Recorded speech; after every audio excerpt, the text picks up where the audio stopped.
don't have to listen to anybody. You're on your own.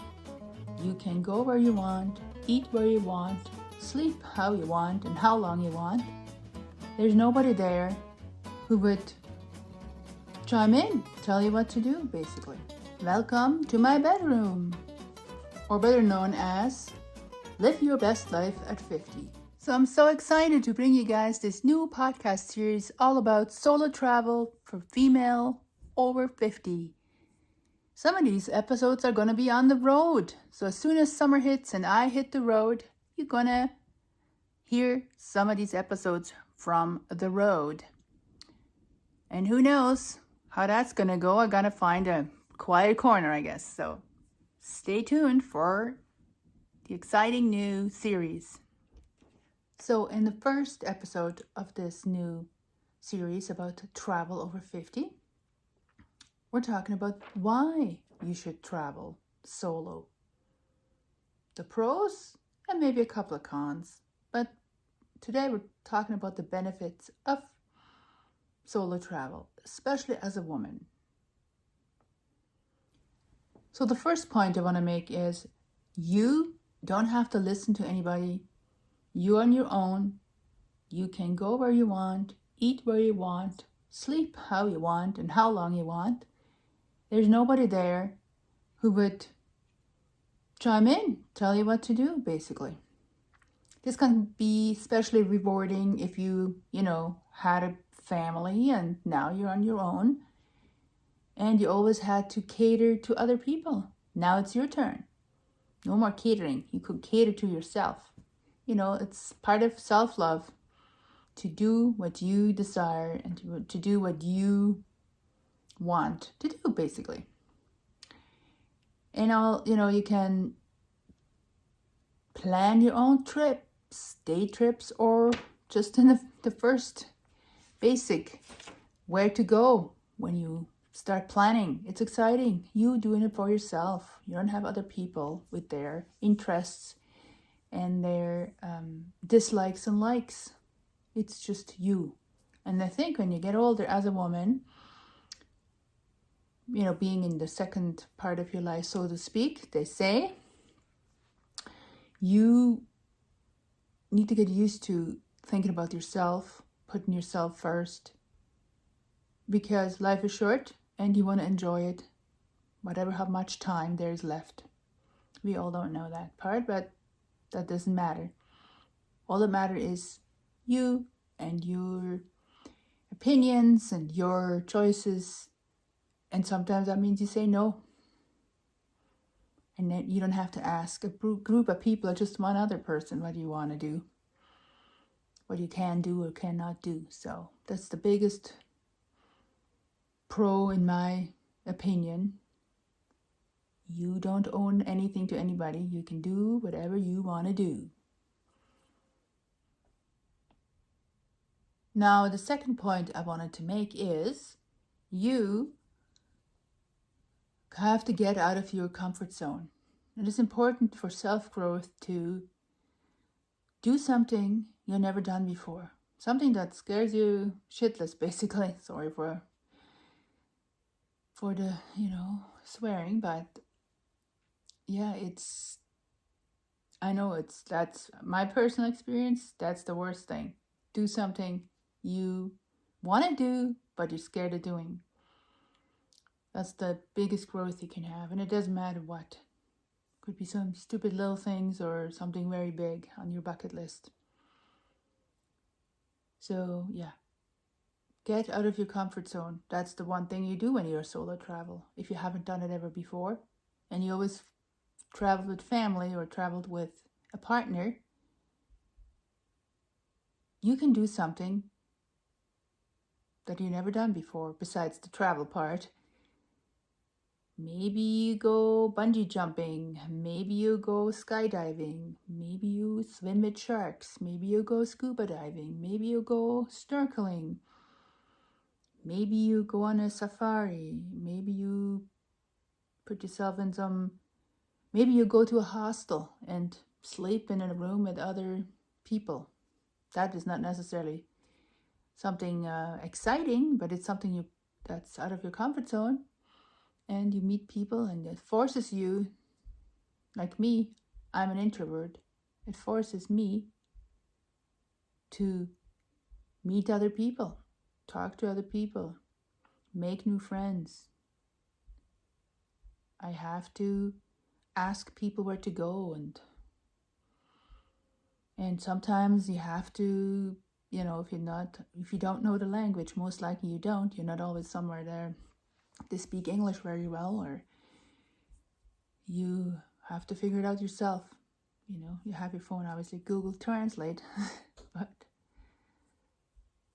yeah, just put yourself out there and get out of your comfort zone. That is a benefit. It's good for self-growth. It's good for your self-esteem. It's good for your self-love. It just, it's a huge ego booster.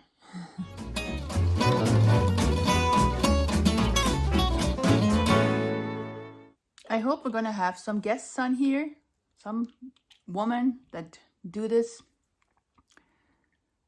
started this way earlier than me, and have some great experiences to share and information on how to travel solo as a female, especially in midlife. So if you are one of them and want to share some of your experiences, or even thinking about doing this and want to discuss this further, make sure you shoot me an email. Links below. Subject: solo travel. And yeah, we can line up a podcast interview. That would be great. So see you in the show notes, and let's get on with the show. The next point I want to make is solo travel stimulates the brain that is responsible for being creative, problem solving. Kind of ties into the point I made before. But you may actually pick up a new hobby on your way because you get inspired by what goes on around you. Different colors, different smells, different sounds. Yeah, different environment. It just can change, gets you out of that rut you're in, and can make you more creative, and make you creative if you haven't been really creative. But creativity is really just problem solving. Like even just planning the trip and figuring out on the way what to do and where to go is all, being creative. Of course, if you just go on a solo but group travel and everything is figured out for you, that might be a little different. But even so, because it puts you in a different environment and exposes you to different things, you're still stimulating your creativity. Maybe you don't do anything till you get home, and but it inspires you. It's a different point of view. So now we're going to talk about more of a con: safety. Especially us as women, we might feel a little more vulnerable because we're used to maybe have a husband or a father that, protected us when we were out and about and in public. So now it's up to you to be responsible for your own safety. So you just have to be vigilant. You have to see what goes around you, around you. Don't walk around with your phone and look at your phone 24/7. I mean, that's you won't enjoy your trip because you won't know what's going on around you. Not like one of those teenagers have their hoodie down to their eyeballs and they're on their phone all day. So that's no point of going on a trip like that. So anyway, I'm guessing you're not going to do that. But yeah, just be aware of your surroundings. Be smart where you put all your valuables. Don't put them all in one place. Put them in different pieces of your luggage and in different parts of your clothing. And if it makes you, feel safer, buy slash-proof and theft-proof luggage. backpacks and that kind of stuff, which you can get anywhere, probably on Amazon. I'm not affiliated, but there might be some links someday down there. Just do your research. And before you go, check the country, read up on it, and see what the precautions are you have to take. Because sometimes we're under the impression that the country we're going to is safe, but we don't really actually, check. And we assume that our country, like Canada or the US or UK, are safe, or even Switzerland, where I'm from originally. I don't see that much safer than some other countries you haven't been to only because you live there. You're comfortable. But there's crime happening every day, all the time. We just don't notice it because, well, we maybe see it on TV or hear it in the news or on the radio or whatever. But really, we should be more vigilant where we live as well. So just be aware what's going on around you and do some of these safety tips I was talking about. I might make a separate video, not podcast, showing what I'm going to do when I go on my trip, because all of this is tied in with my trip I'm taking starting in the summer. So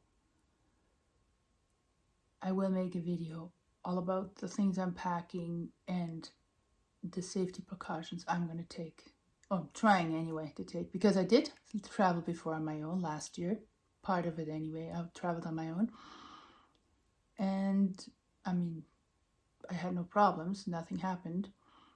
But maybe when I go on longer trips, I need to be more careful, and I need to have more specific travel safe luggage and travel safe stuff. Theft proof things. Yeah, so that's a major worry people have. And of course, being a female, you always have to watch out for potential predators. But again, if you don't get yourself into situations that you know that in your gut, you always go with your gut feeling. If there's something not right, you get out of there. People approach you that they're not, don't feel comfortable, you just go, leave, or say no. Yeah, there's definitely safety precautions you can take, and just use your sense, use your instincts. They're usually right. So now we're getting more into the reasons why I personally going to travel for long term, or for a while anyway, maybe a year. Don't know exactly, and that's a good thing, because I don't want to know exactly all that it's going to go on. It takes the fun away. So solo travel this way, long term, like I wanting to do it, is just a way of having more control and freedom over your life. It's a more freeing way of living. And yes, you probably have to save some money at the beginning to, make sure you have money for a while. You don't have to worry about being stuck or stranded somewhere without any money. And of course, if you're on a pension or retirement fund, then you're probably fine traveling this way. It's probably going to be cheaper than when you live somewhere permanently. I never was somebody that enjoyed the 9-to-5, so to speak, job. I actually always work more than 9 to 5, especially in Europe, like in Switzerland. But I always had that feeling I just want to be my own boss and make my own mistakes, and at least work for myself and not for somebody else and tell me what to do. They make the money off of me. I want to make the money for myself. Don't have the middleman. And yes, you have no social security this way, but it makes you more proactive about where the money comes from, and more about saving your money, and you're just smarter, I think, with your money. We're talking about the money part here, but there's also the other aspect, like I started to talk about, it just freeing. You don't feel boxed in like I did for a long time, to always somebody else making the decisions for you and somebody else telling you what to do and when to do it. Even with your family, at some point you're always at the mercy of somebody else. Basically, you always have to deal with somebody else making the decisions for you, like I mentioned at the beginning. So it is definitely a way of the freedom. That's probably the best way how to describe it. Is just, yeah, live your own life under your own on your own terms.